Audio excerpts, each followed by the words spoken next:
لماذا يفجر شاب مسلم في ريعان شبابه يمتلك الحياة بعرضها ووسعها كي يعيش من أجلها؟ كيف ولماذا يفجر نفسه في حافلة مليئة بالركاب، في حافلة مليئة بالأبرياء؟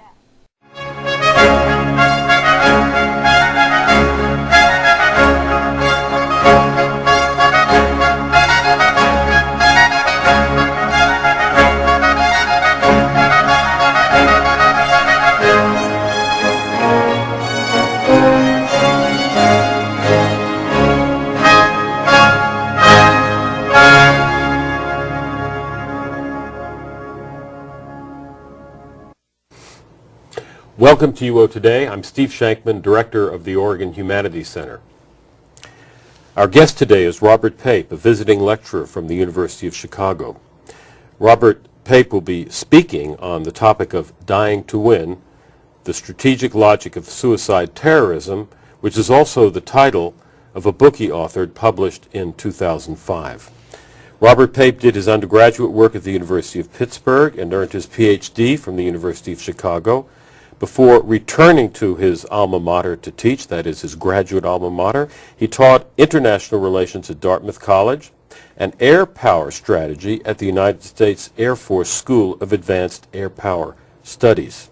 He's an associate professor of political science and the founder and director of the Chicago Project on Suicide Terrorism.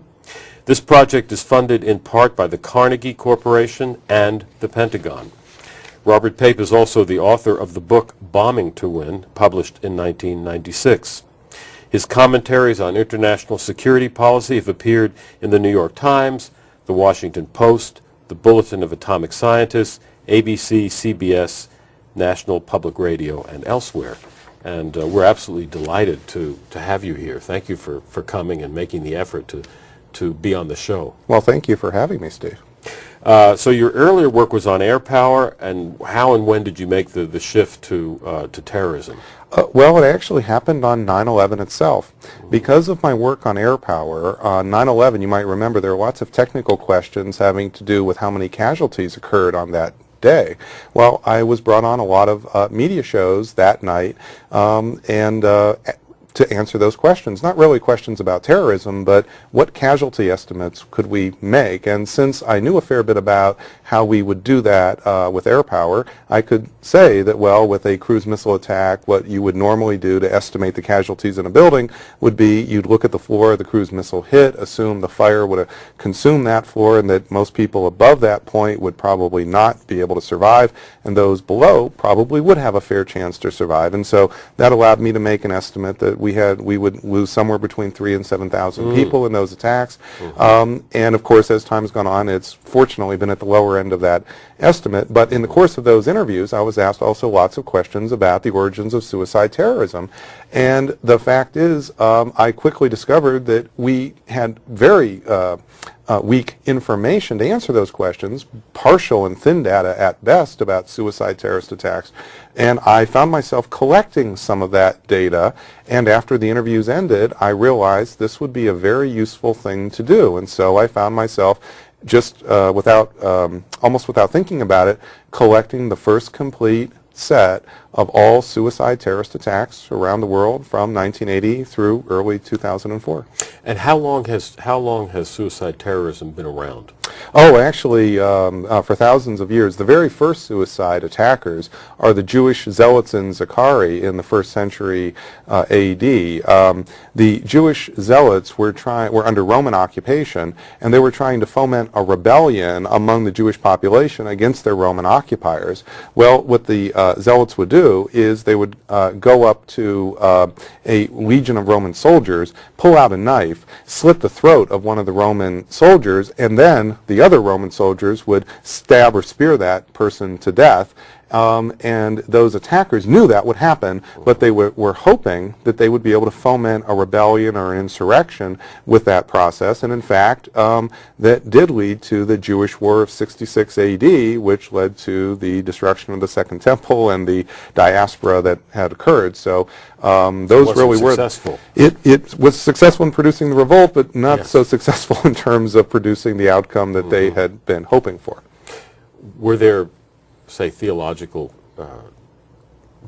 background for what these early Jews did? Well, actually, it was quite controversial, much like today, where you have some suicide terrorists doing it for religious purposes who are actually stretching and changing the mainstream understanding of their religion.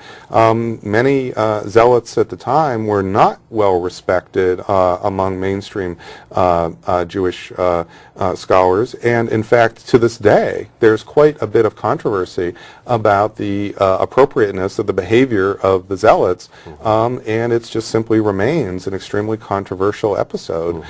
Nowhere near, yes, the zealots were claiming that they were partly acting out of religious commitment to end an occupation, but that doesn't mean that mainstream understanding of Judaism accepted their behavior as legitimate. And so this phenomenon then is clearly not of suicide terrorism is not limited to fundamentalist Islam. That's exactly right, and that's one of the big things that jumped out of my study. You see, when I collected that database of the suicide attackers from 1980 to early 2004, I ended up studying 462 suicide terrorists who actually killed themselves. And the first thing that jumped right out at me is that over half are secular. The world leader in suicide terrorism is the Tamil Tigers in Sri Lanka. They're a Marxist group, a secular group, a Hindu group. Over a third of the Muslim suicide terrorist attacks are by secular groups such as the PKK, which is a Kurdish terrorist organization in Turkey, which is also Marxist, that is anti-religion in orientation. And so it's really quite misleading to believe that suicide terrorism is mainly a product of religion or specifically Islamic fundamentalism.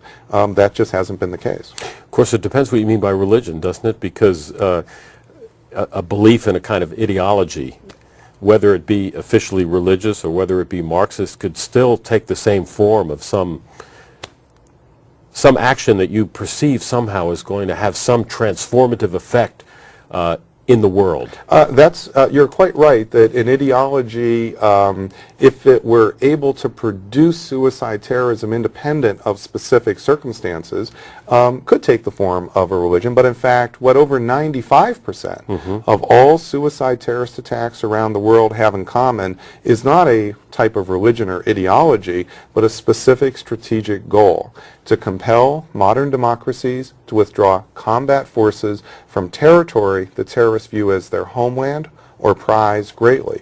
From Lebanon to Sri Lanka to Chechnya to Kashmir to the West Bank, every suicide terrorist campaign since 1980 has had as its central objective to compel a democratic state to withdraw combat forces. I don't mean advisors with sidearms. I mean tanks, fighter aircraft, armored personnel vehicles from territory that the terrorists prize. Yes, many are religious, many are secular, many are communists or socialists who are pursuing, if you would, a secular religion. But outside of that circumstance of the presence of foreign combat forces on territory the terrorists prize, we rarely see suicide terrorism occurring. So you look at Israel then, in a sense, in precisely this way. In precisely in this way. In fact, suicide terrorism against Israel from the West Bank and from Gaza really begins to take off in the 1990s. And the key thing it's useful for people to know is that Israel occupied those territories starting in 1967, but didn't actually begin to settle the territories with large numbers of Jewish settlers until the 1980s. Today, there are over 400,000 Jewish settlers in the West Bank. In fact, 200,000 near East Jerusalem and another 200,000 outside of the area of Jerusalem in the West Bank. Well, they really didn't begin to come until the 1980s. As late as 1982, there were only 12,000. And what really began to happen from the mid-1980s on is large numbers of Jewish settlers began to settle in the West Bank, and that began to provoke. It began to provoke first ordinary violence in Intifada with throwing rocks and stones, and then guerrilla war, and then suicide terrorism as an effort to try to end that increasing occupation. Now, you teach at the University of Chicago, which is kind of famed for its interdisciplinary, I don't know whether it's still the case, the Committee for Social Thought Still and so is. on. So have you talked about your theory, say, with people in religious studies? Yeah, absolutely. And did you gain anything from that conversation? Because you're saying somehow there's something about people being on your land, in your territory, Western democracies, or somebody that you feel that shouldn't be there, that somehow inspires this. And in fact, I learned